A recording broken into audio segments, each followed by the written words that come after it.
Mesdames, Mesdemoiselles, Messieurs, bonsoir. Je voudrais tout d'abord remercier les organisateurs de cette soirée et l'honneur qu'ils m'ont fait d'y prendre la parole.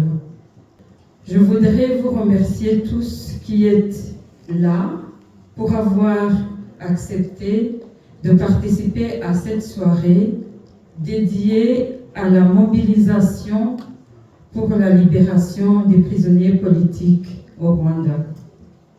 En 2023, nous avons décidé de mettre l'accent particulier sur le cas des prisonniers politiques dits du 14 octobre. Ces personnes sont en prison depuis la rafle des 13 et 14 octobre 2021.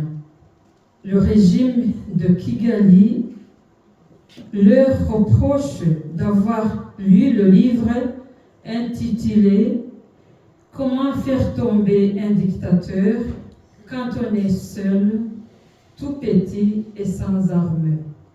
Pourtant, dans la législation rwandaise, aucune loi n'interdit de lire un livre. Ils sont également accusés d'avoir voulu participer à l'événement Ingabire Day 2021 et d'avoir voulu diffuser la formule selon laquelle tous les Rwandais doivent être respectés. Ils sont injustement derrière les barreaux depuis plus de 2 ans sans procès.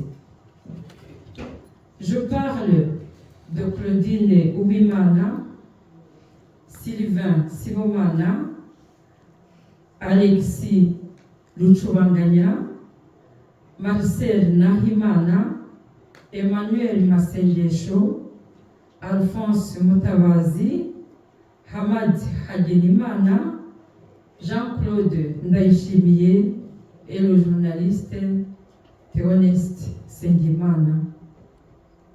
Les prisonniers du 14 octobre ont rallongé la liste déjà trop longue d'autres prisonniers politiques et d'opinion dont nous ne cessons de réclamer la libération.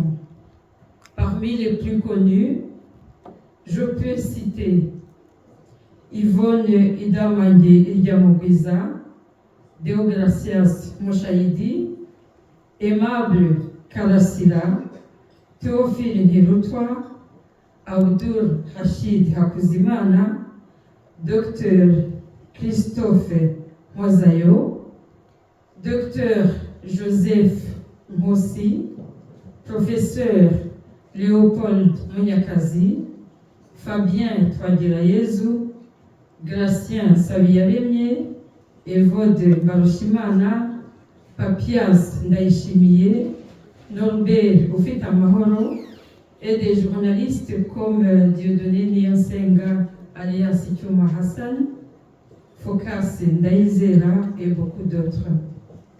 Nous avons également sur nos cœurs tous les disparus alors qu'ils étaient en prison dite sécurisée. Comment ont-ils disparu?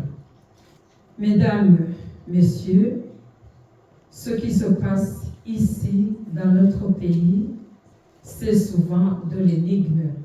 Toutefois, je tiens à remercier tous ceux qui mettent de côté leurs soucis quotidiens pour venir en aide financièrement chaque mois à ces prisonniers politiques et d'opinion ainsi qu'à leurs familles. Pourquoi autant de prisonniers politiques dans un pays qui se dit respectueux des droits de l'homme?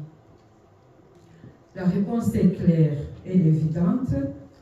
La présence de tous ces prisonniers politiques et d'opinion, et la plupart sans dossier, est un signe du non-respect des droits de l'homme au Rwanda. Pourtant, certains d'entre vous se le rappellent quand le Front patriotique rwandais qui dirige le pays depuis bientôt 30 ans, est arrivé au Rwanda par les armes. Il justifiait sa guerre qu'au Rwanda, il n'y a pas de bonne gouvernance, que les droits de l'homme ne sont pas respectés et que c'est pour cette raison que les réfugiés ne rentraient pas dans leur pays natal. Or, actuellement, si je me réfère au cas cité précédemment des prisonniers du 14 octobre et d'autres disparus sans dossier, les droits de l'homme ne sont toujours pas respectés au Rwanda. Il est de notoriété publique que le gouvernement rwandais n'a pas réussi à répondre aux normes minimales des droits fondamentaux et des libertés fondamentales. Freedom House a systématiquement classé le Rwanda comme un pays non libre en raison de son gouvernement qui restreint les droits politiques et civils de ses citoyens. Human Rights Watch a constamment rapporté en détail les violations des droits de l'homme qui ont lieu ici au Rwanda. Dans son rapport le plus récent, publié en octobre dernier, qui est intitulé « Rejoignez-nous ou mourrez », il démontre l'échec du gouvernement rwandais à respecter les valeurs fondamentales de toutes les organisations internationales dont le Rwanda est membre, comme la Commonwealth, la francophonie, l'Union africaine, etc.